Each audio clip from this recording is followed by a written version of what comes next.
وجدان پلیز گاڑی آہستہ چلائیں۔ انا نے وجدان کی ریش ڈرائیونگ دیکھتے ماتھے پہ بل ڈالے کہا، میری اس وقت ایک میٹنگ ہے اور مجھے وقت پہ پہنچنا ہے۔ اس کے مضبوط ہاتھ کی وینس کو دیکھتے انا کے دل میں گدگدی سی ہوئی۔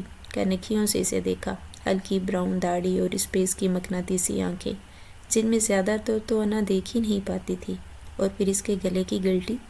وہ اس کو چھو کے دیکھنا چاہتی تھی، مگر ابھی اس سے اس قدر فرینک کہاں ہوئی تھی کہ اسے چھوتی۔ ہاں، وہ اسے اپنی مرضی سے مکمل چھو چکا تھا۔ ہر انداز سے گزرتے لمحات کو یاد کرتے بے اختیار ہی انا کا چہرہ بلش کرنے لگا۔ کیا ہوا؟ تم اتنی ریڈ کیوں ہو رہی ہو؟ وجدان نے ایک اچٹتی نگاہ اس پہ ڈالتے ہوئے ٹریفک پہ بھی نگاہ رکھے سپیڈ پہ بھی پاؤں رکھا ہوا تھا۔ نہیں تو میں ٹھیک ہوں۔ وہ ایک دم گھبرا گئی جیسے کوئی چوری پکڑی گئی ہو۔ وجدان نے اب کی بار بس دیکھنے پہ اکتفا کیا۔ ابھی اس کا سارا دھیان میٹنگ پہ تھا۔ وہ میں سوچ رہی تھی کہ آپ میٹنگ میں جائیں گے تو میں سارا وقت کیا کروں گی؟ میں اسٹاف سے کوئی ضرورت نہیں کسی سے ملنے کی۔ وہ یکدم ماتھے پہ بل ڈالے گر آیا۔ اسی پل وہ سہم کے اسے دیکھنے لگی۔ جب تک میٹنگ ختم ہوتی ہے تم میرے آفس میں ہی رہو گی۔ اس کے حکم پہ وہ الجھی۔ آپ مجھے آفس کیوں لے کے جا رہے ہیں؟ جاننے کی وجہ؟ وہ بھی دو بدو سوال پوچھ رہا تھا۔ وہ کیا میں وہاں کام کرنے نہیں جا رہی؟ نہیں، ایک لفظی جواب آیا۔ وہ مزید الجھی۔ پھر میں وہاں؟ تم وہاں میر وجدان کی بیوی کی حیثیت سے جا رہی ہو انا، یہ بات مت بھولنا۔ وہ اسے بہت کچھ باور کروا رہا تھا، پر وہاں تو کوئی نہیں جانتا کہ ہماری شادی۔ یہ سچ تھا کہ وجدان نے اپنی شادی پہ اسٹاف کے کسی ممبر کو نہیں بلایا تھا، کیونکہ وہ اسٹاف کو اپنی ذاتی خوشیوں میں شریک کرنے کی بجائے انہیں الگ سے ایک پارٹی دینے کا ارادہ رکھتا تھا۔ وہ ایسا ہی تھا، اپنی خوشیوں کو صرف خود تک محدود رکھتا تھا، غیروں کے ساتھ کبھی نہیں بانٹتا تھا۔ اس کی سخت گیر طبیعت کی وجہ سے وہ اس سے خائف ہو رہی تھی۔ رات کو اس کے ساتھ تعلق جوڑا وہ تو اسے یاد نہیں تھا، کیونکہ وہ ہوش و حواس میں نہیں تھی، لیکن صبح کے وقت اس کا کیئرنگ اور لونگ انداز دیکھتی وہ بہت خوش فہمیوں میں مبتلا ہوئی تھی۔ پر اب سب واپس پہلے جیسا ہو گیا تھا۔ گاڑی آفس کے مین انٹرنس میں داخل ہوئی۔ کار پارکنگ میں گاڑی کھڑنے کی بجائے وہ وہیں گاڑی روکتا انا کو لیے نیچے اترا، اور وہاں موجود ایک شخص کو گاڑی کی کیز تھماتے وہ بہت ہی شاہانہ انداز میں اس کا ہاتھ تھامے اندر داخل ہوا۔ انا کا دل بہت بری طرح دھڑک رہا تھا۔ انٹر ہوتے ہی سب طرف سے سلام کی بوچھاڑ شروع ہو گئی۔ اسی پل وہاں بہت سے ورکر کی آنکھوں نے یہ منظر آنکھیں پھاڑے حیرت سے دیکھا۔ وجدان تو بنا کسی کی طرف ایک نگاہ کیے آگے بڑھ رہا تھا، جبکہ وہ چھوئی موئی سی خود میں سمٹ رہی تھی۔ وہ اسی لیے لفٹ کی جانب بڑھا، لفٹ کا بٹن پریس کیا، لیکن ایک پل کو بھی انا کا ہاتھ نہ چھوڑا۔ انا اسے دیکھے جا رہی تھی، جو بالکل خاموش تھا۔ لیکن کیوں؟ وہ اس کے چہرے پہ غیر معمولی سنجیدگی دیکھتی اپنے گرد خول چڑھا گئی تھی۔ وہ اس کا ہاتھ مضبوطی سے تھامے اپنے آفس کی جانب بڑھتے جا رہا تھا، اور وہاں موجود سب کی نظروں میں تحیر تھا۔ یہ انا ہے نا؟ نادیہ نے حیرت سے پوچھا۔ ہاں، وہی ہے، لیکن یہ وجدان سر کے ساتھ ہاتھ تھامے؟ کچھ سمجھ نہیں آ رہا۔ انا نے بھی تجسس کا اظہار کیا۔ سر کی تو شادی تھی نا، پھر یہ کہاں سے آ گئی بیچ میں؟ مہوش نے جل کر کہا۔ ارے چھوڑو، اس کے عاشق کو دیکھا کیسے منہ کھلے کا کھلا رہ گیا ہے، بس رونا باقی ہے۔ نادیہ نے ان کا دھیان رافع کی جانب دلایا، جو منہ کھولے ابھی بھی حیرت کی مورت بنا ہوا تھا۔ اس کی تو بولتی ہی بند ہو گئی تھی۔ انہوں نے مذاق اڑایا، ہونی ہی تھی، دیکھا نہیں کتنے حق سے سر وجدان انا کا ہاتھ تھامے آفس کے اندر لے کر گئے ہیں۔ مجھے تو یہ سمجھ نہیں آ رہی، یہ کایا پلٹ کیسے گئی؟ کہیں ان کی آپس میں تو شادی نہیں ہو گئی؟ مہوش کی بات پہ وہ دونوں بھی اب بالکل گمسم اسے دیکھنے لگی۔ آفس میں آتے ہی میر وجدان نے اپنا کوٹ اتارتے چیئر کی بیک پہ رکھا۔ انا بالکل خاموش کھڑی تھی، جبکہ وہ فوراً لیپ ٹاپ آن کرتا اس میں کام کرنے لگا۔ اس پل وہ بھول گیا کہ انا بھی یہاں موجود ہے۔ مس ہینا کو اندر بھیجیں۔ ذرا سا پیچھے ہوتے وہ انٹر کام پہ ہینا کو اندر بلا چکا تھا۔ انا نے لب بینچ سے اسے دیکھا جو اسے مکمل بھولا ہوا تھا۔ اس سے پہلے ہینا اندر آتی، انا ایک طرف رکھے صوفے پہ جا بیٹھی۔ اتنے میں ہینا اندر داخل ہوئی۔ ایک طرف مطمئن انداز میں بیٹھی انا کو دیکھتے اس نے دانت کچکچائے۔ یس سر۔ اس کے چہرے کی ناگواری وجدان سے چھپی نہ رہ سکی۔ مسٹر حسن کے ساتھ میٹنگ فکس کریں فوراً، اور پروجیکٹ فائل فوراً میرے ٹیبل پہ پہنچائیں۔ وہ سخت سنجیدہ انداز میں بولا۔ سر، فائل تو انا کے پاس ہے۔ ہنا فوراً بولی۔ ایک پل کو وہاں خاموشی چھا گئی۔ انا نہیں، مسز انا وجدان۔ وہ فوراً اس کی تصحیح کر گیا، جبکہ اس کی بات سنتے ہنا کے تو پیروں تلے سے زمین کھسکی۔ کون سی فائل؟ انا ایک دم اپنی جگہ سے گھبرا کے اٹھی۔ کال ہر میم وجدان کی اگلی بات پہ ہنا نے تھوک نکلا۔ یس سر انا آئی مین میم مس انا کے لاسٹ ٹائم وہ فائل اپنے پاس رکھی تھی۔ ہنا اپنی بات پہ قائم تھی۔ نہیں میرے پاس کوئی فائل مس ہنا۔ لیو۔ اچانک وجدان کی کرخت آواز ہے وہ دونوں چونکی۔ وہ ہنا خاموش سی ہو کے باہر نکل گئی۔ وجدان اپنی جگہ سے اٹھتا انا کو یکٹک پلک چپکے دیکھتا اس کی جانب بڑھا۔ سر وجدان۔ انا کو سمجھ نہیں آیا کہ اسے کیا کہہ کے بلائے۔ اس کے یوں دیکھتے ہی وہ خوف کھا گئی تھی۔ اس کے بڑھتے قدموں پہ وہ انہی قدموں پیچھے ہٹتے جا رہی تھی کہ پیچھے دیوار کے ساتھ جا لگی۔ سر میں سچ کہہ رہی ہوں، مجھے نہیں پتا کون سی فائل۔ وہ بولتے بولتے آواز بہت دھیمی کر گئی تھی۔ وجدان اس کی سانسوں سے بھی زیادہ قریب ہوتا اس کے دونوں طرف میں ہاتھ جما گیا تھا۔ انا کی آنکھیں نم ہوئیں، یہ سوچ کے کہ وہ اس پہ یقین نہیں کر رہا۔ میرے آنے تک یہیں آفس میں رہنا، کسی بھی چیز کی ضرورت ہو انٹرکام پہ منگوا لینا، لیکن یہیں آفس پہ رہنا، اوکے؟ وہ بہت دھیمے لہجے میں اسے وارن کرتا پیچھے ہٹا۔ مجھے فائل کا نہیں پتا، وہ پھر سے بولی۔ آئی نو ڈیڈ، مجھے فائل حاصل کرنی آتی ہے، تمہیں جتنا کہا ہے تم بس اس پہ کانسنٹریٹ کرو۔ وہ ذرا سی گردن ترچھی کرتا بولا، اپنا لیپ ٹاپ چیک کرنے لگا جہاں اس فائل کی اوریجنل سافٹ کاپی موجود تھی۔ اسے جنید کو سینڈ کرتے 20 منٹ میں اسے ریڈی کرنے کا بولتا وہ واپس اٹھا۔ یہاں آؤ، اسے حکم صادر کر گیا۔ وہ مرے ہوئے قدموں سے اس کے پاس جا کھڑی ہوئی۔ پہناؤ، کوٹ کی جانب اشارہ کرتے بنا پلک جھپکے کہا۔ انا نے فوراً کانپتے ہاتھوں سے اسے کوٹ پہنایا۔ گڈ گرل، مجھے آتے اگر دیر ہو گئی تو لنچ منگوا لینا۔ وہ اس کے بالوں کو ہلکا سا پیچھے کرتے نرمی سے بولا، تو فوراً اس بات میں سر ہلا گئی۔ وہ کلائی پہ بندھی گھڑی پہ وقت دیکھتا کیبن سے باہر نکلا۔ اس کے نکلتے ہی انا نے گہرا سانس بھرا اور ہوا کے سپرد چھوڑتے صوفے پہ کھل کے بیٹھ گئی تھی۔ توبہ، کتنا روڈ ہے یہ بندہ، ذرا جو فیل کرا دے کہ میں ان کی بیوی ہوں۔ پتہ نہیں رات کو کیسے قریب آ گئے، آئے بھی تھے یا نہیں، مجھے تو یہ بھی نہیں پتا۔ انا ششو پنج کا شکار ہونے لگی۔ وجدان نے اسے چھوا، اس کے قریب ہوا، اپنا حق لیا۔ اسے کچھ بھی یاد نہیں تھا، بس اپنی حلیے سے اور وجدان کی حالت کو دیکھ کے وہ اندازہ ہی لگا سکی تھی کہ وہ دونوں ایک دوسرے کے قریب ہوئے تھے۔ اور پھر اس وقت وجدان کا روٹ رویہ اسے سوچنے پہ اکسا رہا تھا کہ واقعی نزدیکی بنا چکے ہیں یا وجدان جھوٹ بول رہے ہیں۔ تھوڑی ہی دیر میں یہ خبر پورے آفس میں آگ کی طرح پھیل گئی کہ میر، وجدان اور انا کی شادی ہوئی ہے، اور سب پہ یہ تو ایک پہاڑ بن کے ٹوٹا تھا، خاص کر رافع پہ۔ اسے تو یقین ہی نہیں آ رہا تھا کہ ایسا کچھ ہو بھی سکتا ہے۔ انا تو اسے پسند کرتی تھی، پھر وہ کیسے کسی اور کو اپنی زندگی میں شامل کر سکتی تھی؟ رافع معاف دماغ کے ساتھ سوچے جا رہا تھا۔ بہت افسوس ہوا ہے رافع، تمہاری محبت اب کسی کی بیوی بن گئی ہے۔ مہوش نے اس کے پاس جاتے اسے چھیڑا۔ وہ سر اٹھا کے اسے ماتھے پہ گوری ڈالے دیکھنے لگا۔ اس وقت وجدان میٹنگ روم میں تھا اور اس کی میٹنگ اچھی خاصی لمبی چلنی تھی، اس لیے پورا سٹاف ریلیکس انداز میں آج کے خاص واقعے کو ڈسکس کر رہا تھا۔ سٹاپ لیو، وہ رخ پھیر گیا۔ ارے مجھ پہ غصہ کیوں ہو رہے ہو؟ جس نے دھوکہ دیا ہے اس کو بولو نا۔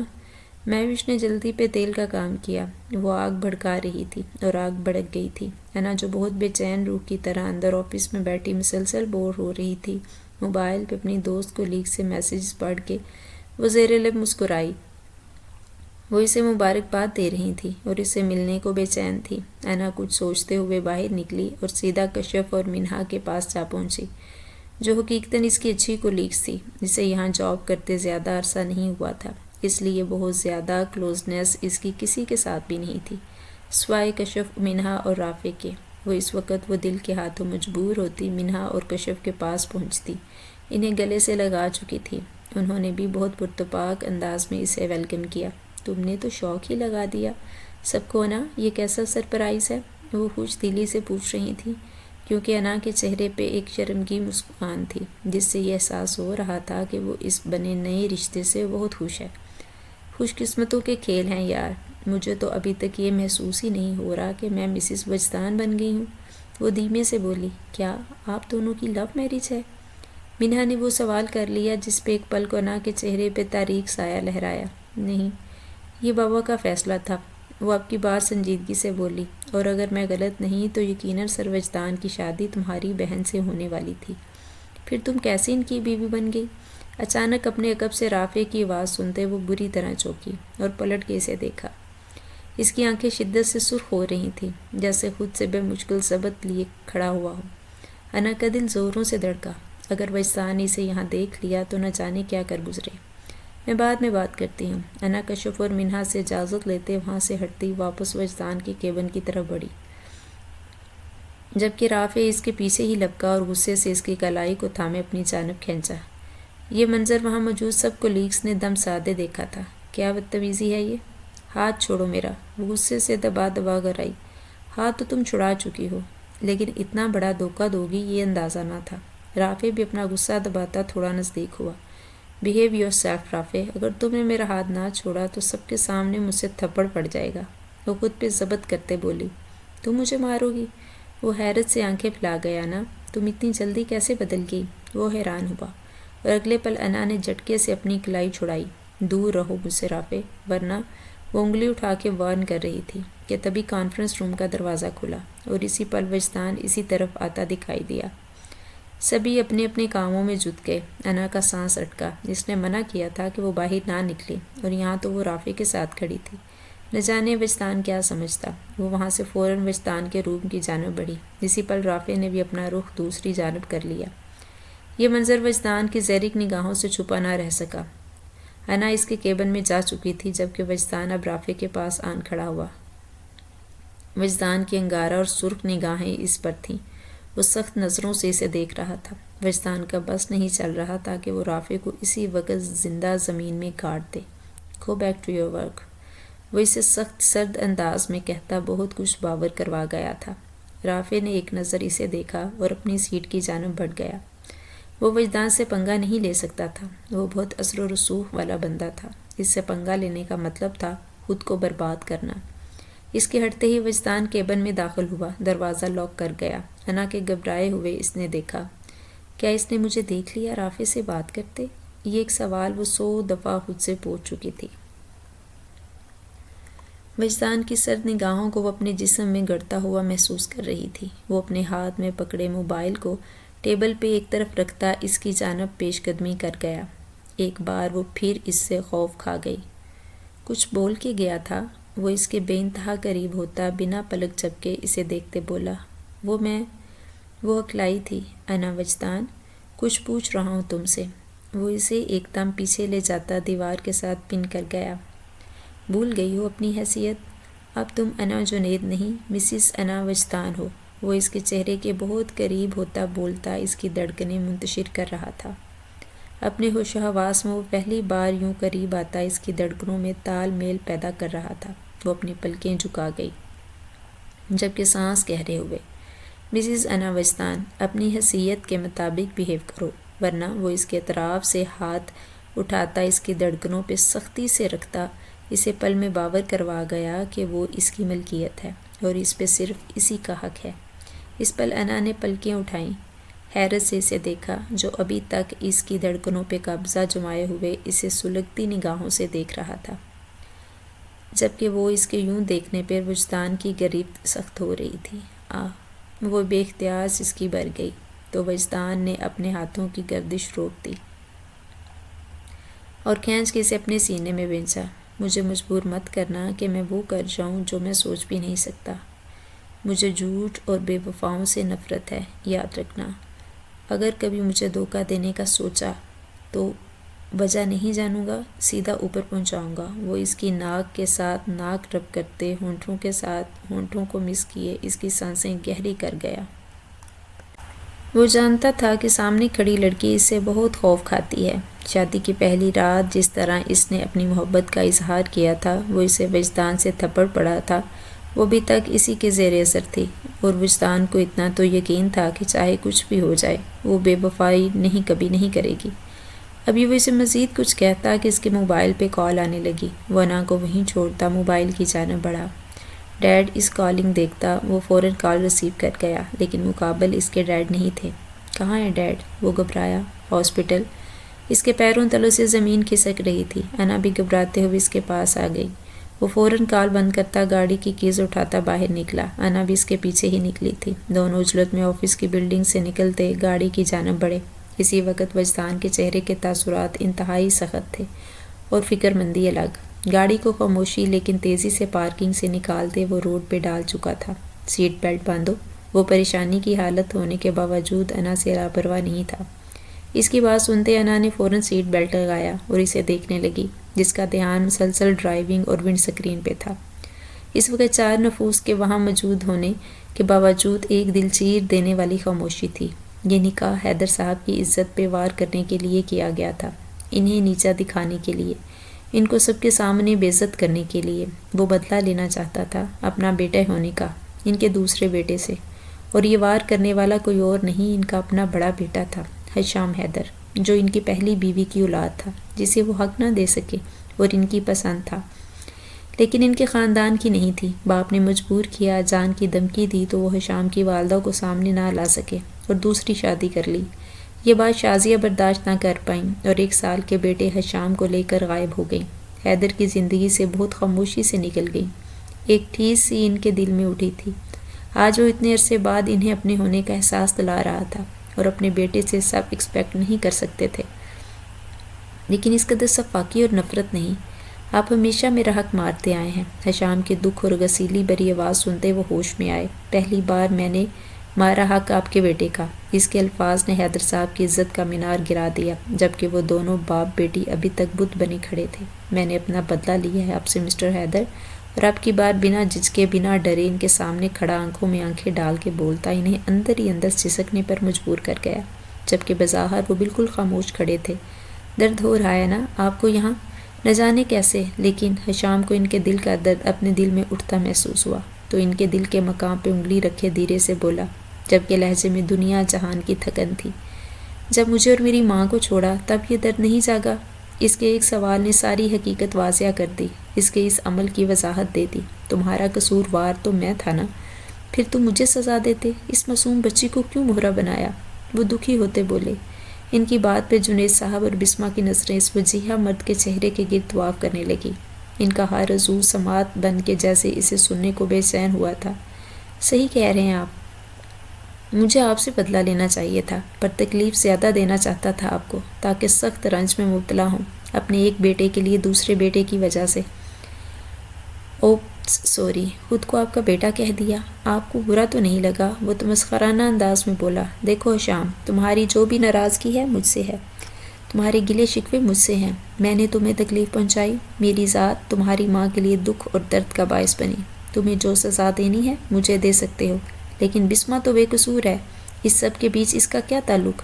تم اسے بیچ میں مت گھسیٹو، اسے چھوڑ مسٹر حیدر سلطان۔ وہ ایک دم سخت غسیلا ہوتا ان کی بات کاٹ گیا کہ وہاں موجود جنید صاحب اور بسمہ بھی بری طرح چونکے۔ بھول کے بھی مت سوچیے گا کہ میں انہیں چھوڑ دوں گا۔ ہشام کا لہجہ سخت اور ضدی تھا، جو سب نے محسوس کیا۔ تمہارا جو بھی کنسرن ہے تمہارے باپ کے ساتھ ہے، میری بیٹی کو کیوں بیچ میں گھسیٹ رہے ہو؟ جنید سے بھی اس بار خاموش نہ رہ سکے۔ آپ کی بیٹی اب میری بیوی ہے، میری نکاح میں ہے، اس لیے اب ان کی ذات مجھ سے جڑ چکی ہے، اس حقیقت کو تسلیم کر لیں۔ وہ ان کی آنکھوں میں بھی آنکھیں ڈالے مخاطب ہوا۔ اور اگر میں نہ مانوں تو؟ تم نے زبردستی میری بیٹی کے ساتھ؟ جی کی ہے زبردستی، لیکن قبول ہے، خود بولا تھا۔ وہ ایک نظر بسمہ کو دیکھتا بنا لچک کے بولا، بابا انہوں نے… تم چپ رہو، میں بات کر رہا ہوں۔ جنید صاحب نے اسے بات کرنے سے روک دیا۔ میری بیٹی اور میں اس نکاح کو تسلیم نہیں کرتے، اس لیے اس رشتے کو… ابھی ان کی بات مکمل ہوتی کہ وہ اپنی گن نکال گیا اور اسے ان لاک کرنے لگا۔ آپ کی بیٹی بیوہ ہو سکتی ہے لیکن طلاق یافتہ نہیں۔ وہ گن ان لاک کرتا ان کی ہتھیلی میں گما گیا۔ بسمہ کا دل زوروں سے دھڑکنے لگا، کہیں بابا اس پہ گولی نہ چلا دیں۔ اسے ڈر لگ رہا تھا، اس کا بس نہیں چل رہا تھا وہ گن لے کے کہیں دور پھینک دے۔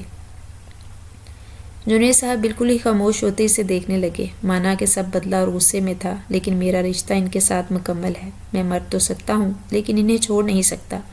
اس کی بات پہ جنید صاحب نے گن کا رخ اس کی کنپٹی کی جانب تانا۔ بابا… اچانک سے بسمہ کی ڈر سے ڈوبی آواز ابھری، اور وہیں انہیں جواب مل گیا کہ ان کی بیٹی کے لیے کھڑا شخص کتنا اہم ہے۔ اسی پل انہیں پیچھے ایک وجود کے زمین بوس ہونے کی آواز آئی۔ ہشام یک بار کی پلٹا اور اپنے باپ کو گرتا دیکھ اسے لگا اسے دوسرا سانس نہیں آئے گا۔ وہ فوراً آگے بڑھتا انہیں تھام گیا۔ بابا، پہلی بار اس کے لب پہ یہ لفظ ادا ہوا، ورنہ وہ ہمیشہ انہیں مسٹر حیدر کہہ کے ہی پکارا کرتا تھا۔ ان کی نیم و آنکھیں اسی پہ ٹکی تھیں اور حشام اپنی سانس روکے ہوا تھا۔ انکل، بسما اسے بت بنا دے خود آگے بڑھی، ان کی نبض چیک کی۔ پلیز حشام، انہیں ہاسپٹل لے کے چلیں، وہ حشام کو بول رہی تھی، جو بالکل سٹک ہو گیا تھا۔ حشام، وہ اسے پکار رہی تھی لیکن وہ کچھ سن ہی نہیں رہا تھا، وہ جیسے کسی ٹروما میں چلا گیا تھا۔ اسی پل بس اسے اپنے باپ کا چہرہ اور بند ہوتی آنکھیں دکھائی دے رہی تھیں۔ کچھ بھی سنائی دینا بند ہو گیا تھا، اور یہ اب نہیں سے نہیں اس کے بچپن سے تھا۔ جب بھی وہ زیادہ دکھ میں جاتا تو اچانک کوئی ایسی بات سننے کو ملتی جسے اس کا دماغ ایکسپیکٹ نہیں کر پاتا، اور یوں ہی سٹک ہو جایا کرتا تھا۔ بسما نے باپ کی جانب دیکھا، وہ بھی حیرت سے یہ منظر دیکھ رہے تھے۔ حشام، ہوش میں آئے۔ وہ اسے بری طرح جھنجھوڑ گئے کہ اگلے پل اس کی آنکھوں کے سامنے بسما کا چہرہ لہرایا۔ وہ اسے سنائی نہیں دے رہی تھی لیکن اس کی آنکھیں اسے دیکھ رہی تھی۔ اپنے معاف ہوتے دماغ کو وہ مشکل جھکاتا اپنے باپ کو اپنی باہوں میں بھرتے باہر کی جانب لپکا۔ بابا، ہمیں چلنا چاہیے ساتھ، پلیز، وہ جنید صاحب سے بولی تو وہ بھی سر اسپات میں ہلاتے بسما کے ساتھ اس کے پیچھے لپکے۔ ہاسپٹل پہنچتے ہی انہیں ICU میں شفٹ کیا گیا۔ بابا، وہ زیر لب اتنا ہی دہرا پایا۔ بسما اسے تسلی دینا چاہتی تھی لیکن دے نہیں پا رہی تھی۔ اس کے بابا ایک بینچ پہ براجمان اپنے دوست کی صحت یابی کی دعا مانگ رہے تھے، جبکہ کافی دور ICU کے پاس دیوار کے ساتھ ٹیک لگائے حشام کھڑا تھا۔ اسے لگ رہا تھا وقت ہاتھوں سے ریت کی طرح پھسلتا جا رہا ہے۔ آج اس کے بابا ICU میں زندگی اور موت کے بیچ میں جھول رہے ہیں تو اس کی وجہ وہ تھا۔ ڈاکٹر، میرے بابا، وہ ڈاکٹر کی طرف لپکا، انہیں ہارٹ اٹیک ہوا ہے، ہم چیک اپ کر رہے ہیں، آپ پلیز ویٹ کریں۔ ڈاکٹر اسے وہیں باہر رکنے کا کہتے خود واپس ICU کی جانب بڑھ گیا۔ یا اللہ، میرے بابا کو کچھ نہ ہو، میں انہیں ان کے ہر قصور، ہر گناہ کے لیے معاف کرتا ہوں۔ وہ پتھر دل انسان آج باپ کی حالت دیکھ پگھل رہا تھا۔ میرے بابا، وہ اپنے ہاتھوں کو دیکھتا اپنی آنکھ سے آنسو گرنے سے نہ روک پایا۔ بسما نے ایک نظر باپ کو دیکھا جو بنا کسی تاثر کے حشام کو ہی دیکھ رہے تھے، اور پھر اگلے لمحے انہوں نے اپنا رخ پھیر لیا تھا، پر بسما ایسا نہ کر سکی۔ وہ حشام کے پاس جاتی، انسانیت کے ناطے ہی صحیح، اس کے کندھے پہ ہاتھ رکھے اسے حوصلہ دینے لگی۔ اس وقت وہ جس سچویشن میں تھا، اسے کچھ بھی کہنا اس کے ساتھ زیادتی تھا۔ بسما، میرے بابا، میری وجہ سے آج… وہ شدت جذب سے اپنی بات مکمل نہ کر پا رہا تھا۔ بسما کا ہاتھ تھامے وہ اپنے دونوں ہاتھوں میں بھر گیا۔ اس کے مضبوط ہاتھوں میں بسما کا چھوٹا سا ہاتھ چھپ گیا تھا۔ وہ بظاہر مضبوط اور چٹان جیسا شخص اس وقت اس کمزور سے نازک سی لڑکی سے ہمت لے رہا تھا، اور یہ معجزہ ہی تھا۔ وہ اس کا ہاتھ تھامے وہ حوصلہ کر گیا۔ نرس نے وہاں آتے حیدر صاحب کا موبائل حشام کو تھمایا تو وہ کانپتے ہاتھ سے موبائل تھام گیا، اور کچھ سوچتے ہوئے وجدان کو کال کی، جسے فوراً ہی پک کر لیا گیا۔ بابا ہاسپٹل میں ہیں، فوراً پہنچو۔ اس وقت وہ بالکل بڑے بھائیوں کی طرح ان سے بات کرتا کال کٹ کر گیا۔ سر پیچھے دیوار کے ساتھ لگاتے وہ آنکھیں موند گیا، جبکہ ایک ہاتھ میں ابھی بھی بسما کا ہاتھ تھاما ہوا تھا۔ بسما نے دھیرے سے چھڑانا چاہا تو حشام نے بھی خاموشی سے چھوڑ دیا، پر وہ وہیں اس کے پاس کھڑی رہی۔ کچھ ہی دیر گزری تھی کہ سامنے ہی وجدان تیز قدموں سے چلتا اس کی طرف آ رہا تھا۔ حشام نے سیدھے ہوتے اس کی جانب دیکھا، اسے لگتا جیسے آئینہ ہو، وہ ہو بہو اس کی کاپی تھا۔ کہاں ہے میرے ڈیڈ؟ وہ بے چینی سے پوچھ رہا تھا۔ ICU میں، حشام نے سنجیدگی سے جواب دیا۔ اس کے بالکل پیچھے ایک قدم پہ انا تھی۔ انا کو دیکھتے بے اختیار بسما آگے بڑھی۔ انا بھی بسما کو وہاں دیکھ کر ٹھٹکی۔ اچانک سے حشام نے بسما کا ہاتھ سختی سے تھام لیا اور سوالیہ نظروں سے اسے دیکھا۔ انا، ہماری بہن، وہ اسے جیسے وضاحت دینے لگی، کیونکہ اس کی آنکھوں کی تحریر وہ سمجھ چکی تھی۔ اگلے ہی پل وہ اس کا ہاتھ چھوڑ گیا۔ دونوں بہنیں ایک دوسرے کے گلے لگی۔ جنید صاحب نے دور سے یہ منظر دیکھا، جبکہ وجدان بسما کو یہاں دیکھ کافی حیران ہوا تھا، اور ناگواری سے بھی اس کے چہرے پہ چھائی تھی۔ آپی، آپ یہاں کیسے؟ انا کو کچھ سمجھ نہیں آ رہا تھا۔ کافی لمبی سٹوری ہے، بعد میں سمجھائیں گے۔ ابھی حیدر انکل کے لیے دعا کرو، وہ ٹھیک ہو جائیں۔ وہ دھیرے سے بولتے اس کا ماتھا چوم گئی، جو پاس کھڑے وجدان کو سخت ناگوار گزرا۔ وہ انا کو کلائی سے تھامے اپنے پیچھے کر لیا۔ بنا کچھ کہے وہ بھی بہت کچھ کہہ گیا تھا۔ وجدان کی غسیلی نگاہ دیکھتے بسما بھی خاموشی سے پیچھے ہٹ گئی۔ سبھی اس وقت حیدر صاحب کے لیے متفکر تھے۔ ابھی تک ڈاکٹرز نے ان کے حوالے سے کچھ نہیں بتایا تھا۔ جنید صاحب کو بھی وہاں دیکھتے ہی اب کی بار وجدان کے ماتھے پہ بل پڑے۔ انکل، آپ یہاں؟ آپ ڈیڈ کے ساتھ آئے ہیں؟ کیا ہوا ہے ڈیڈ کو اچانک؟ وہ تو بالکل ٹھیک تھے صبح۔ وجدان کی بات پہ جنید صاحب نے ایک نظر حشام کو دیکھا۔ شاید وجدان بھی نہیں جانتا تھا کہ حشام اس کا بڑا بھائی ہے۔ انکل، کیا بات ہے؟ مجھے ایسا کیوں لگ رہا ہے جیسے کچھ چھپا رہے ہیں آپ؟ کوئی بات ہے؟ پلیز بتائیں مجھے۔ وہ بے چین ہوا۔ بیٹا آپ میں ہشام کون ہے؟ ابھی وہ کچھ کہتے کہ ڈاکٹر صاحب کی آواز پہ وہ سبھی چونکے۔ ہشام فوراً آگے بڑھا۔ آپ کو پیشنٹ اندر بلا رہے ہیں، ان کی حالت کریٹیکل ہے، پلیز کسی قسم کا اسٹریس نہیں دیجیے گا، ڈاکٹر نے سختی سے ہدایت کی۔ ڈیڈ اسے کیوں بلا رہے ہیں؟ وجدان کی حیرت کی انتہا نہ رہی، اور ان کا بڑا بیٹا ہے۔ جنید صاحب کی اچانک کہی بات پہ وجدان کے تو پیروں تلے زمین کھسکی، وہ تو گمسم ہی ہو گیا۔ بابا؟ ہشام حیدر صاحب کے چہرے پہ جھکا تھا، اس کی آنکھوں میں ڈھیروں آنسو جگمگا رہے تھے۔ حیدر صاحب دھیما سا مسکرا دیے۔ معاف کر دیا باپ کو، وہ دھیمے سے بولے تھے۔ پلیز ٹھیک ہو جائیں، وجدان کو آپ کی ضرورت ہے، جانتے ہیں نا اس کی جان بستی ہے آپ میں۔ وہ ان کے بالوں میں ہاتھ پھیرتا بول رہا تھا۔ کیا تمہیں ضرورت نہیں؟ ان کی بات پہ وہ سر جھکاتا اپنے آنسو ضبط کرتا گہرا سانس پر گیا۔ میری وجہ سے آپ اس حال میں پہنچ گئے ہیں، مجھے معاف کر دیں۔ وہ ان کے ہاتھ تھامے لبوں سے لگا گیا۔ اس پل ایک سکون کی لہر اتری تھی۔ بلاؤ اسے۔ وہ جسے جانتے تھے کہ اس کا لگتے جگر بھی وہاں موجود ہے، اور پھر تھوڑی ہی دیر میں وجدان بھی اندر آ چکا تھا۔ انہوں نے وجدان کو دیکھا تو ایک آنسو آنکھ سے گرا۔ ڈیڈ؟ وہ تڑپا تھا۔ وجدان، ہشام تمہارا بڑا بھائی ہے، بہت زیادتیاں کر چکا ہوں اس کے ساتھ اور اس کی ماں کے ساتھ، تم مت کرنا، اسے ہمیشہ میری جگہ رکھنا۔ وجدان، یہ میرا حکم۔ ان کی سانسیں اکھڑنے لگی تھی۔ ڈیڈ، ڈاکٹر، وجدان تو جیسے پاگل ہونے کو تھا۔ ڈیڈ پلیز آنکھیں کھولے، یار مجھے ضرورت ہے آپ کی۔ وہ بچوں کی طرح ان کا چہرہ تھامے رو دیا۔ ہشام کا جی چاہا آگے بڑھ کے اسے گلے سے لگا لے، لیکن وہ اتنا ضدی اور رکھڑ مزاج تھا کہ کوئی وعید نہیں تھا کہ اسے دھتکار دیتا۔ دل پہ ضبط کیے وہ دونوں باہر نکلے۔ ڈاکٹر ایک بار پھر حیدر صاحب کا ٹریٹمنٹ کرنے لگے۔ بہت کوشش کے باوجود بھی وہ جانبر نہ ہو سکے اور خالق حقیقی سے جا ملے۔ وجدان کو لگا کل کائنات ہی رک گئی ہو، وقت نے جیسے اس سے اس کا سب کچھ چھین لیا ہو۔ وہ سانس بھی نہیں لے پا رہا تھا۔ ایسے اچانک جب ہنستے مسکراتے لوگ چھوڑ جاتے ہیں تو سنبھل پانا بہت مشکل ہو جاتا ہے۔ آج حیدر صاحب کی ڈیتھ کو 2 ماہ ہو چلے تھے۔ ہشام مسلسل سلطان مینشن میں ہی رہائش پذیر تھا۔ لوگوں کا آنا جانا لگا ہوا تھا، ہر کوئی کچھ نہ کچھ دیر بعد افسوس کے لیے آ جاتا تھا۔ وجدان نے تو بالکل بھی ہشام سے ہم کلام نہ کیا، پر ہشام بالکل اپنے بڑے بھائیوں کی طرح ٹریٹ کر رہا تھا، جو وجدان کو چبھ رہا تھا۔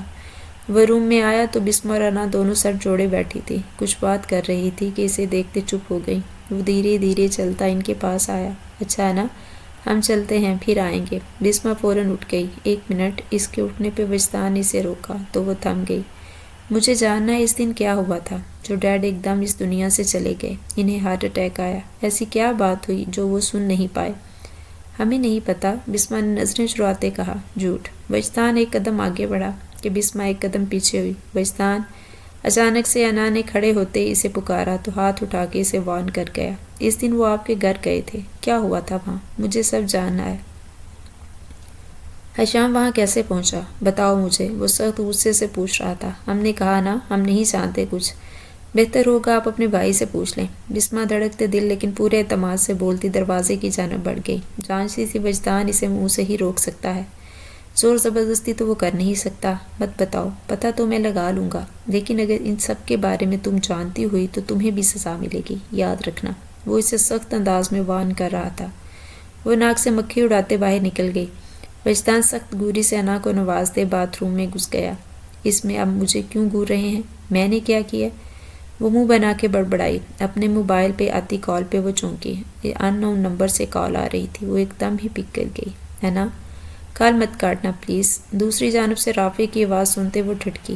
دل 120 کی رفتار سے دھڑکا۔ کیوں کیا فون؟ وہ رافع کا نمبر بلاک کر چکی تھی تو اب وہ کسی اور نمبر سے اس سے رابطہ کر رہا تھا۔ مجھے اگنور کیوں کر رہی ہو؟ مجھ سے محبت کے وعدے کر کے شادی تم نے وجدان سر سے کر لی؟ کیسے؟ ایسا کیوں کیا تم نے؟ وہ تیز لہجے میں بولا۔ میری بات سنو، دوبارہ میرے نمبر پہ کال مت کرنا، ورنہ… باتھ روم سے نکلتے وجدان نے انا کی بات سن لی۔ اس کے ماتھے پہ ان گنت بل پڑے۔ ورنہ کیا؟ تم مجھے دھمکی دے رہی ہو؟ مجھے رافع ملک کو جانتی ہو نا کتنا چاہتا ہوں تمہیں۔ ابھی وہ بات مکمل کرتا وجدان نے انا کے ہاتھ سے موبائل چھینتے اسپیکر آن کیا۔ میری چاہت کو تم کیسے کسی اور کی جولی میں ڈال سکتی ہو؟ تم مجھ سے پیار کرتی ہو، تم صرف میری ہو انا، وہ بولے جا رہا تھا۔ اب انا کا دل بری طرح دھڑکے جا رہا تھا۔ وجدان کی نظریں اس پر تھی اور وہ بنا پلک جھپکے اسے دیکھا جا رہا تھا۔ انا کے دل کی دھڑکن کی رفتار سست پڑی۔ تم سن رہی ہو نا، میں تمہیں نہیں چھوڑ سکتا، میں بہت چاہتا ہوں تمہیں، پلیز کم بیک، وہ جیسے روندی آواز میں بولا۔ وجدان کی سخت نظروں کی تپش محسوس کرتے انا نے ڈر کے 2 قدم پیچھے موڑے۔ میری بیوی سے دور رہنا رافع ملک، ورنہ ایسی موت دوں گا کہ تمہارے گھر والے تمہاری لاش کے ٹکڑے گنتے رہ جائیں گے۔ وہ موبائل پہ غصے سے پنکارتے موبائل کو زور سے دیوار پہ مار گیا۔ موبائل چکنا چور ہوا تھا۔ انا کی چیخیں بلند ہوئیں، وہ پیچھے کی طرف مڑتی ڈر کے بھاگنے لگی کہ اسی پل سامنے پزی کانچ کی ٹیبل سے ٹکراتے وہ زمین بوس ہوئی۔ اس کے پاؤں پہ سخت چوٹ لگی تھی، خون اس کے پاؤں کے انگوٹھے سے بہنے لگا، لیکن اسے پرواہ نہیں تھی، جیسے وہ درد ہی نہیں ہو رہا تھا۔ اسے بس اس وقت وجدان سے دور جانا تھا، جسے انا بری طرح خوف کھا گئی تھی۔ وہ اسے کوئی صفائی نہ لے گا، سچ جھوٹ نہیں جاننے کی کوشش کرے گا، سیدھا سزا سنا دے گا۔ وہ کھڑی تو نہ ہو سکی، لیکن سر تے وہ پیچھے جا رہی تھی۔ بے آواز آنسو آنکھوں سے نکلتے بہتے جا رہے تھے، چہرے کا رنگ لٹھے کی مانند سفید پڑا تھا۔ وجدان نے جھک کے اس کا پاؤں پکڑا اور بری طرح پینک ہوتی پیچھے ہٹی۔ پلیز مجھے کچھ مت کہنا، میں نے کچھ نہیں کیا۔ وہ بری طرح بلک اٹھی۔ وجدان نے اسے دونوں پیروں تھامے اپنی جانب کھینچا اور اس کی کمر میں ہاتھ ڈالے اسے اپنے قریب تر کر گیا۔ تھپڑ نہیں مارنا پلیز۔ وہ اپنی آنکھیں میچ گئی، اس کا پورا جسم کانپنے جا رہا تھا اور اس کا یوں ڈرنا وجدان کو بہت بری طرح چبھا تھا۔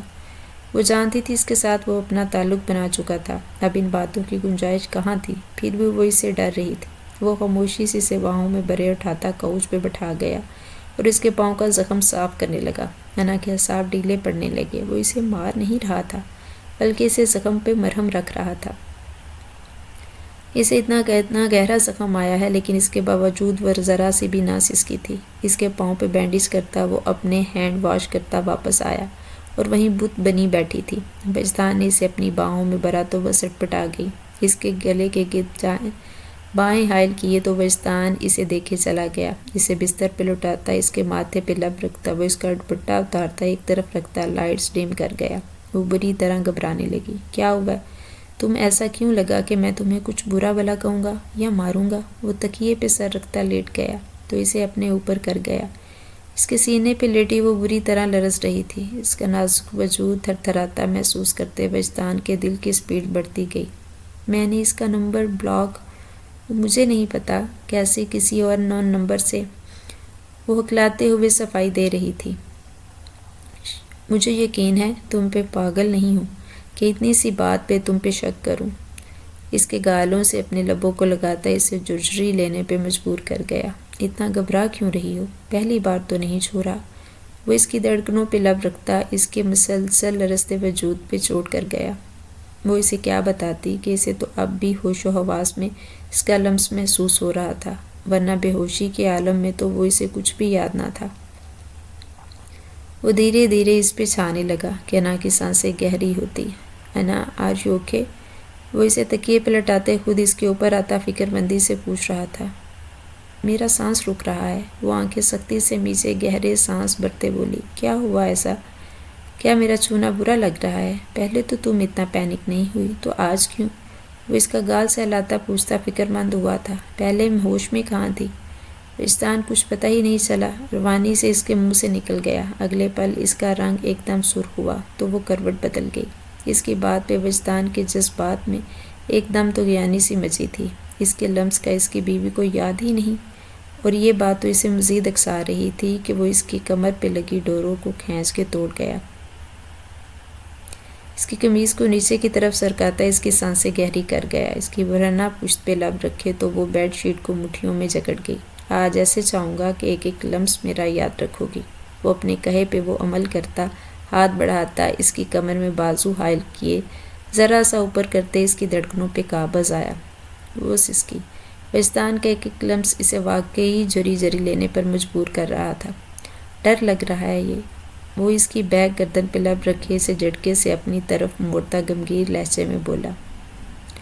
وہ سانس روک کے اس بات میں سر ہلا گئی۔ Don't worry, just trust me, lose your body. وہ اس کے یوں جسم کے اکڑانے پر اسے پیار سے ہینڈل کر رہا تھا۔ مجھے ڈر لگ رہا ہے آپ سے، وہ پھر سے اس کے کان میں بولی۔ مجھ سے یا میری قربت سے؟ وہ اس کی بات کا مزاح اڑا کر رنگ دیتا خود بھی کہکا لگا گیا۔ تو وہ نظریں جھکاتی اس کے سینے میں چھپ گئی تھی۔ اٹس ناٹ فرسٹ ٹائم میری جان، اس لیے ساتھ دو میرا۔ وہ اس کے بے حد قریب ہوتا اسے مکمل اپنی آغوش میں بھر چکا تھا۔ وجدان، وہ اس کے وجود تلے جیسے دب سی گئی تھی، اسے سانس بھی نہیں لیا جا رہا تھا۔ انا، ہولڈ می، وہ اس کے حسن میں بری طرح کھوتے، اس کے لبوں پر جھکتا، ہر پردے کو گراتے اس پر چھاتا چلا گیا تھا۔ وہ اسے اتنے پیار سے سمیٹ رہا تھا کہ انا کو اس کے انداز سے ہی عشق سا ہونے لگا۔ وہ جسے سخت دل اور غسیلا سمجھتی تھی، وہ تو انتہا درجے کا رومانٹک نکلا تھا۔ بسمہ انا کے روم سے تیزی سے نکلتی سیڑھیاں اترتی نیچے گئی تو کارلڈور میں کسی نے اسے جکڑے دیوار کے ساتھ لگایا۔ وہ ایک دم بکھلا گئی، لیکن سامنے حشام کو دیکھتے وہ اپنے تنے اعصاب ڈھیلے کر گئی۔ آپ، وہ منہ بناتے بولی، کس حق سے آپ مجھ سے الگ ہونے کا سوچ رہی ہیں؟ وہ اس کے دونوں اطراف میں ہتھیلیاں جمائے اسے محصور کر گیا۔ ہم سمجھے نہیں، آپ کی طرف سے خلا کا نوٹس ملا ہے مجھے، اس کا کیا مطلب نکلتا ہے؟ وہ بہت سرد لہجے میں پوچھ رہا تھا۔ خلا کا نوٹس؟ بسمہ حیران ہوئی تھی، کیونکہ اس کے علم میں یہ بات نہیں تھی۔ 2 دن پہلے اس کے بابا نے اس سے کچھ پیپرز پہ سائن لیا تھا کہ وہ کچھ زمینی کاغذات ہیں اور بسمہ کے سائن چاہیے تھے۔ بسمہ تو باپ کے اس طرح بات کرتی ہے قربان ہوتی بنا دیکھے سائن کر گئی، لیکن کیا وہ خلا کے پیپرز تھے؟ اس کے بابا ایسے کیسے کر سکتے ہیں بنا اس کو علم میں لائے؟ خلا کے پیپرز کو اس کے سامنے کرتے وہ اسے دکھا رہا تھا۔ شاید یادداشت کمزور ہو گئی ہے آپ کی، وہ اب بھی سرد لہجہ لیے ہوئے تھا۔ ہمیں اس بارے میں نہیں پتا۔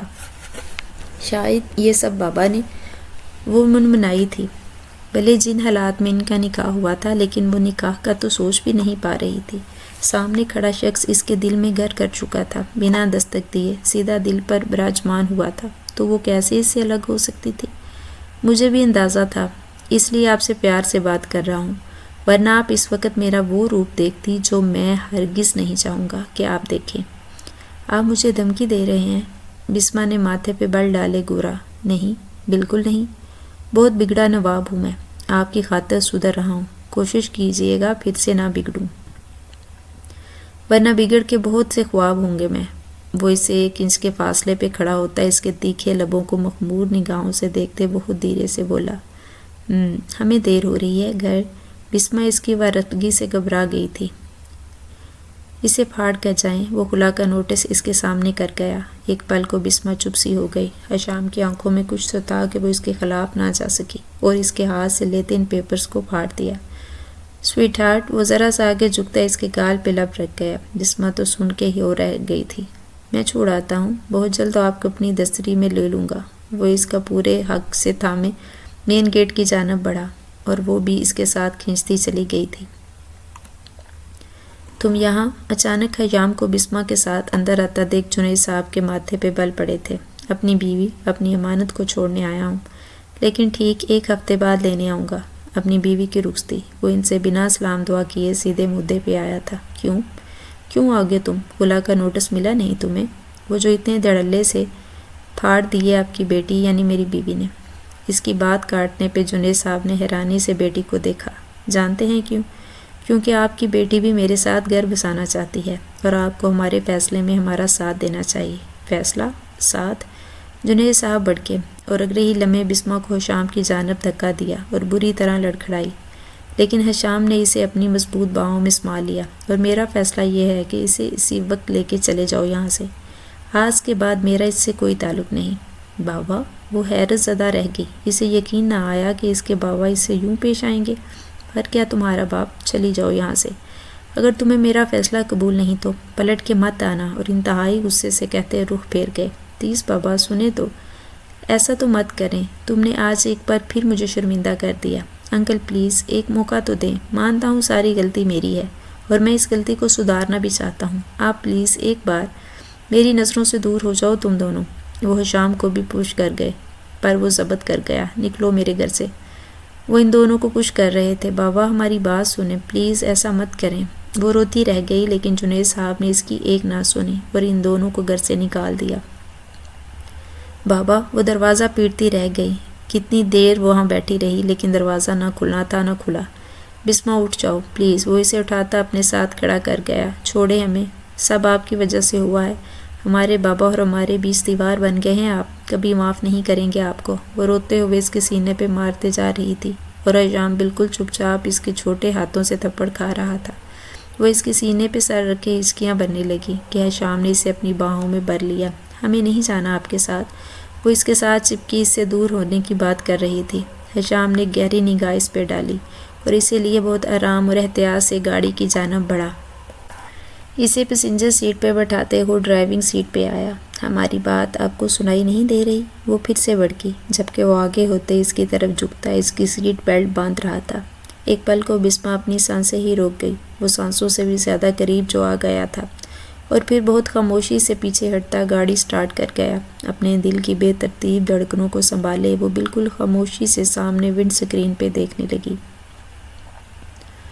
میں جانتا ہوں میں نے ظلم کیا ہے تمہارے ساتھ بسما بیٹا، لیکن یہی تمہارے حق میں بہتر تھا۔ میں نے اس شخص کی آنکھوں میں تمہارے لیے دیوانگی دیکھی ہے۔ یقیناً وہ تمہاری حفاظت اپنی جان سے بھی زیادہ کرے گا۔ جنید صاحب نے گہرا سانس بھرتے دل ہی دل میں اپنی بیٹی بسما کو مخاطب کرتے کہا۔ ہاں وہ جانتے تھے حشام سلطان ہی وہ واحد شخص ہے جو ان کی بیٹی کی حفاظت کر سکتا ہے، اور ان کی بیٹی اس شخص کے ساتھ سیکیور تھی۔ ایک ہفتے سے جنید صاحب کو فون پہ مسلسل تھریٹس مل رہے تھے کہ اس میں صاف بسما کے لیے دھمکی تھی۔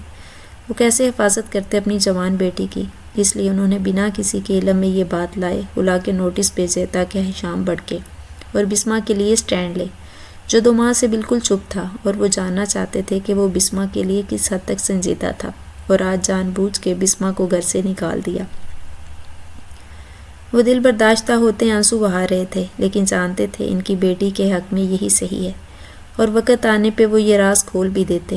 ہمیں واپس گھر جانا ہے، وہ بچوں کی طرح روتے بولی، جو اسے سلطان مینشن کی بجائے اپنے گھر لایا تھا۔ بسما کا دل وہاں جا کے بہت بری طرح دھڑکا تھا۔ کیا وہ اس کو رخصت کروا کے لے آیا تھا؟ اب سے آپ یہیں رہیں گی میرے ساتھ کچھ دن، پھر ہم سلطان مینشن جائیں گے۔ حشام اپنی جیکٹ اتارتے دھول اچھال گیا۔ کیا کر رہے ہیں آپ یہ؟ خبردار جو ہمارے قریب بھی آئے، ہم جان لے لیں گے آپ کی۔ وہ گھبرا کے بولتی حشام کو حیرت زدہ کر گئی۔ آپ جانتی ہے کہ میں آپ کے نزدیک آؤں، کیونکہ میرا تو ایسا کوئی ارادہ نہیں۔ وہ ایک دم بڑھاتا اس کے نزدیک آیا۔ آپ دور ہوں مجھ سے، ورنہ… وہ گھبرا گئی تھی۔ آپ کا بار بار مجھے دور ہونے کا کہنا یوں لگ رہا ہے جیسے آپ مجھے اکسا رہی ہیں۔ وہ ایک دم سے اس کی کمر پہ ہاتھ ڈالے اسے اپنے سینے سے لگا گیا تھا۔ اس کے نرم و نازک دھڑکنیں اپنے سینے میں بجتے محسوس کرتے ایک پل کو حشام بھی بری طرح گڑبڑا گیا۔ وہ اتنی نازک ہوگی اسے اندازہ نہ تھی۔ کیا کر رہے ہیں آپ؟ وہ سٹ پٹا گئی۔ بہت سافٹ سی ہیں آپ یار۔ وہ اس کی دھڑکنوں کو مزید اپنے سینے میں بھیجتے اس کے کان میں سرگوشی کرتے بولا تو وہ لرز گئی۔ پلیز چھوڑیں ہمیں، آپ کی اس بات کا ایک ہی مطلب ہے کہ آپ کے مزید قریب ہوں۔ وہ سہم گئی۔ مجھے کس کے پکڑیں اور اپنے اوپر ایک بازو پہ اٹھانا ناک کے ساتھ ناک رب کر گیا۔ وہ ڈرتے ہوئے اس کے گلے کے گرد بازو حمائل کر گئی۔ ہم گر جائیں گے، ایسا کبھی نہیں ہوگا بسما، آپ میری جان ہیں اور اپنی جان کو کوئی یوں ہی گرنے نہیں دیتا۔ وہ اسے بستر پہ لٹاتا مخمور لہجے میں بولا اور اپنی شرٹ کے بٹن کھولنے لگا۔ آپ شرٹ کیوں کھول رہے ہیں؟ وہ گھبرائی سی بولی۔ شوہر اور بیوی فرسٹ نائٹ جب ایک دوسرے کے قریب ہوتے ہیں تو ان الہامات میں یہی ہوتا ہے۔ وہ ایک ہی جست میں اپنی شرٹ اتار کے دور اچھال گیا۔ نیم روشنی میں وہ اس کا برہنی چٹانی سینہ دیکھے بری طرح بلش ہوئی۔ پلیز حشام رک جائیں۔ وہ گھبرا گئی۔ کیوں؟ کیا میں آپ کو پسند نہیں؟ وہ معصوم بچوں کی طرح سوال کرنے لگا تھا۔ ایسا کب کہا ہم نے؟ بسما نروس سی ہو گئی تھی۔ کیا پھر پسند کرتی ہیں؟ وہ اس کا دوپٹہ دھیرے سے کھینچ گیا۔ ہم کسی کو پسند نہیں کرتے، وہ منمنائی۔ حشام کی قربت میں وہ پور پور بھیگنے لگی تھی۔ دل پسلیاں توڑ باہر آنے کو بےتاب ہو رہا تھا۔ حشام نے جھک کر دھیرے سے اس کے گال پہ اپنی بیئرڈ رگڑی اور اس کے پورے جسم میں سنسنی سی دوڑ گئی۔ ہمارا دل… حشام پلیز مت کریں ہمارا دل، وہ بمشکل بول پائی تھی، جبکہ اس کی فطری جھجک محسوس کرتا وہ بے اختیار ہوتا اس کے لبوں پہ جھکتا خود کو سیراب کرنے لگا۔ اس کی گریب بسما کے لبوں پہ بہت ہلکی تھی۔ بسما نے یکدم اپنے ہونٹوں کو وا کیا کہ اگلے ہی پل حشام کی گرفت سخت ہوئی۔ وہ اس کی شدتیں بڑھنے لگی۔ بسما اس کی اس قدر شدت سے گھبرا اٹھی، لیکن خود کو اس کی گرفت سے آزاد نہ کر سکی۔ پلیز حشام مت۔ وہ ذرا سا پیچھے ہٹا کے بسمہ نے التجا کی۔ وہ بنا اس کی التجا سنے اس پہ جھکتا چلا گیا۔ اس کی گردن میں چہرہ چھپائے وہ اس کی خوشبو کو اپنے اندر اتارتا مکمل بہک رہا تھا۔ پلیز بسمہ، مجھے خود سے دور مت کریں۔ وہ بھی جیسے التجاؤں پہ اتر آیا تھا۔ بہت تنہا ہوں، بکھر رہا ہوں، سمیٹ نہیں سکتی مجھے۔ وہ جیسے اب اس کا امتحان لینے پہ تلا ہوا تھا۔ بسمہ اس بار اسے دیکھتی چلی گئی۔ اس قدر پیارے انداز میں وہ اس کے قریب آ رہا تھا کہ وہ کیسے اسے دور کرتی۔ وہ اس کی خاموشی پہ پیچھے ہٹنے لگا کہ بسمہ نے ایک دم اس کے گلے میں باہیں ڈالے اسے خود سے پہ جھکا لیا۔ حشام تو خوشگوار حیرت میں ڈوبا تھا۔ اس کے چہرے کو ایک بھرپور مسکان نے چھوا۔ اگلے ہی لمحے وہ نیچے ہوتا بسمہ کو جھٹکے سے اپنی گود میں بٹھاتا اپنی طرف کھینچ گیا۔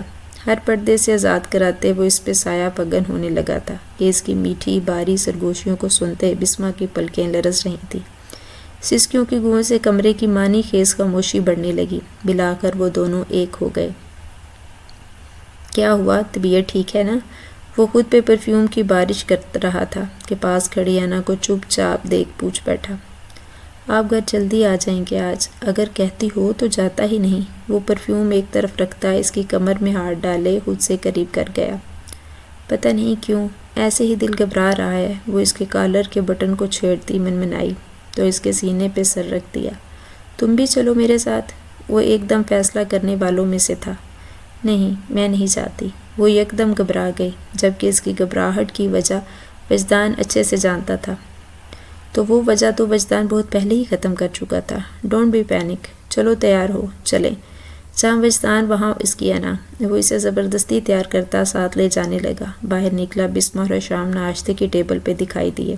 دونوں بھائیوں کی پل بھر کو نزلیں ملی تھی۔ بسمہ کا 5واں ماہ چل رہا تھا اور حشام اسے پلکوں پہ بٹھائے ہوئے تھا۔ اس کے ناز نخرے اٹھاتا تھا تو وہیں وجدان بالکل ان سے تعلق بنا ہوا تھا۔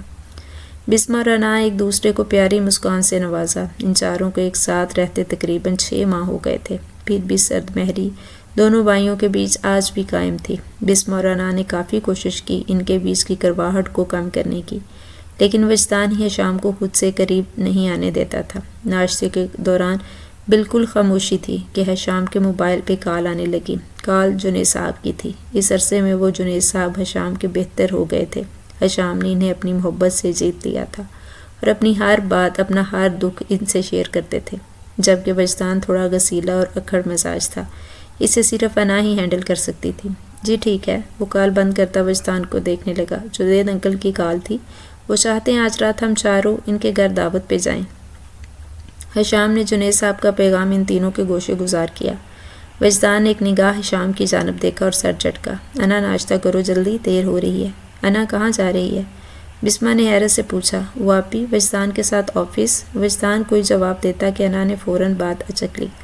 کیا گھر نہیں رک سکتی ہمارے پاس؟ بسمہ نے اتنے پیار سے کہا کہ انا نے سوالیہ نظروں سے وجدان کی جانب دیکھا۔ وجدان نے لب بینچے اور کرسی کھسکا کے اٹھ کھڑا ہوا۔ انا بھی پیچھے کھڑی ہوئی۔ گھر پہ رہو، میں جلدی آ جاؤں گا۔ وہ اس کے گال پہ پیار سے ہاتھ رکھتا اسے پیار سے کہتا باہر نکلتا چلا گیا۔ اس کے اتنے نرم انداز پہ انا کے چہرے کو مسکان نے چھوا۔ اس نے گہرا سانس بھرتے بسمہ کو دیکھا۔ آپ کو پتہ ہے وجدان میں کافی چینج آ رہا ہے، اب وہ پہلے کی طرح غصہ نہیں کرتے۔ انا ان دونوں میاں بیوی کو بتا رہی تھی، جو اس کی معصومیت پہ ایک دوسرے کو دیکھتے دھیما سا مسکرا دیے۔ جنید صاحب کو تھریٹس دینے والا بھی حشام کی نظر میں جلدی ہی آ گیا تھا۔ جنید صاحب نے اسے اپنے داماد پہ بہت بھروسہ کیا تھا۔ وہ بسمہ کو بھی سینے سے لگا لیا۔ وہ آسودہ تھی۔ حشام اس کا بہت زیادہ خیال رکھتا تھا۔ بسمہ نے اسے سنبھالا تھا تو وہ بسمہ کو سمیٹ چکا تھا۔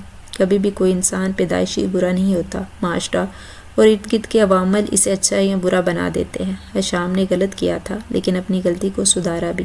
اگر بسمہ اسے نہ چنتی تو شاید آج پھر سے غلط راہ کا مسافر بن چکا ہوتا۔ اگر کوئی غلط راہ پہ چل نکلے تو ہمارا فرض ہے اسے سمیٹیں، نہ کہ اسے چھوڑ دیں۔ وقت نے ثابت کیا کہ بسمہ کا حشام کو چننے کا فیصلہ درست ثابت ہوا۔ وہ رات جو جنید صاحب کے گھر دعوت ہے جانے کو تیار ہو رہے تھے، اچانک سے بسمہ پیٹ پہ ہاتھ رکھے کر آئی۔ کیا ہوا؟ حشام تو موبائل چھوڑے فوراً اس کے پاس آیا۔ آپ ٹھیک ہیں؟ وہ اس کے پیٹ پہ ہاتھ جمائے اسے اپنے ساتھ لگا گیا۔ وہ بس تنگ کر رہا ہے، بسمہ نے اس کی گردن میں منہ چھپاتے شرماتے ہوئے کہا۔ حشام اس کی بات سمجھتا دھیما سا مسکرایا، جو کہ اس کی شرٹ کو ذرا سا سرکاتا اس کے بیلی پہ اپنے لب رکھے۔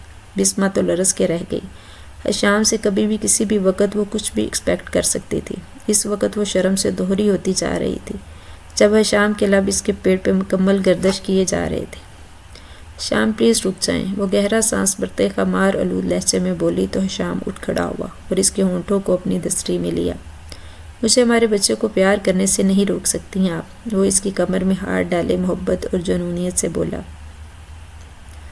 بسمہ نے دھیرے سے اس کے گال پہ لب رکھے تو وہ مزید اسے اپنی جنونیت دکھانے لگا۔ پلیز حشام، ہمیں دیر ہو رہی ہے، باہر وجدان اور انا انتظار کر رہے ہوں گے۔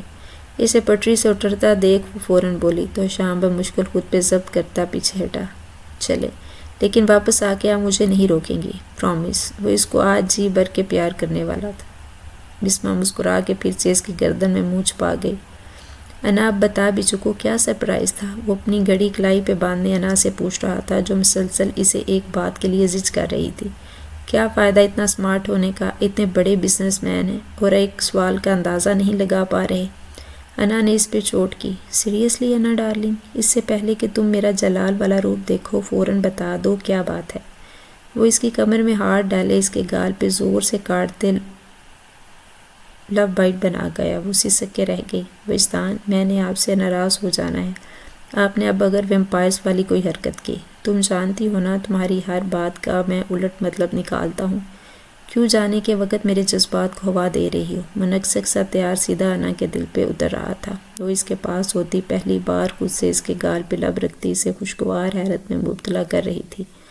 You are to be a father, دھیرے سے اس کے کان میں سرگوشی کی تو وہ بالکل ساکت ہی رہ گیا، کوئی رسپانس ہی نہ دیا۔ اس کے متاثر چہرے کو دیکھتے انا کے چہرے کی مسکان بھی سمٹی تھی۔ اس کا دل ایک دم زوروں سے دھڑکا۔ وجدان اس بات سے خوش نہیں، اس بات کو سوچتے وہ بری طرح لڑکھڑا گئی کہ وجدان نے فوراً اسے تھامتے اپنے سینے سے لگایا۔ کیا ہو گیا ہے؟ طبیعت ٹھیک ہے؟ وہ ایک دم فکر مند ہوا۔ خوش نہیں، وہ نم لہجے میں بولی کہ اگلے پل وجدان نے اس کے ماتھے پر لب رکھے۔ مجھے خوشی کا اظہار کرنا نہیں آتا نا، ورنہ اس بات کو سننے میں جس قدر خود کو ہواؤں میں اڑتا محسوس کر رہا ہوں یہ میں الفاظ میں بیان نہیں کر سکتا۔ ابھی تک یقین ہی نہیں کر پا رہا کہ تم نے سچ بتاؤ۔ وہ اپنی اندرونی کیفیت چھپاتے پوچھ رہا تھا۔ جبکہ انا نے شرماتے اس بات میں سر ہلایا تو وہ اسے زور سے گلے سے لگا گیا۔ Thank you so much, love you میری جان، وہ اس کے لبوں کو چھوتے محبت سے کہتا اسے اسودہ مسکان بخش گیا۔ دیکھیں مسٹر حشام سکندر، بہتر ہوگا اپنے ٹڈے کو قابو میں رکھیں۔ جب دیو میری اینجل کے ارد گرد منڈراتا رہتا ہے، اسے اور کوئی کام نہیں؟ اتنی سی عمر میں اس کا دمم عاشقی معشوقی پہ لگا دیا ہے۔ وجدان نے سیڑھیاں اترتے اپنی 2.5 سالہ بیٹی کو گود میں اٹھائے حشام سے کہا، جہاں وہ اپنے 3 سالہ بیٹے کو گود میں بٹھائے کھانا کھلا رہا تھا۔ تو اچھی بات ہے نا، کیئر کرتا ہے۔ اس نے حشام کی بات کو ناک سے مکھی کی طرح اڑا دیا۔ یہ اب کچھ زیادہ ہی ہو رہا ہے۔ وجدان وہاں بیٹھا تو مرہا اس کی گود سے نکلتی حشام کی طرف لپکی تھی۔ حشام نے فوراً آگے بڑھ کے اسے اپنے سینے سے لگا لیا، اس کے ماتھے پہ لب رکھے۔ وجدان کے چہرے کو بھی مسکان نے چھوا۔ وقت گزرتا جا رہا تھا۔ وجدان کے دل میں حشام اپنی جگہ بنا چکا تھا۔ دونوں ہی نے باپ کے کہے کا پاس رکھا تھا، ایک دوسرے کو دل میں جگہ بھی دی تھی اور اپنایا بھی۔ اب 3 سالہ وہاب چھوٹے چھوٹے نوالے بناتا مرہا کے منہ میں ڈال رہا تھا۔ وجدان سر نفی میں ہلاتا رہ گیا، جبکہ دونوں کی بیویاں ایک بار پھر سے امید سے تھی۔ عشق تو تھا، اب فنا ہونا باقی تھا۔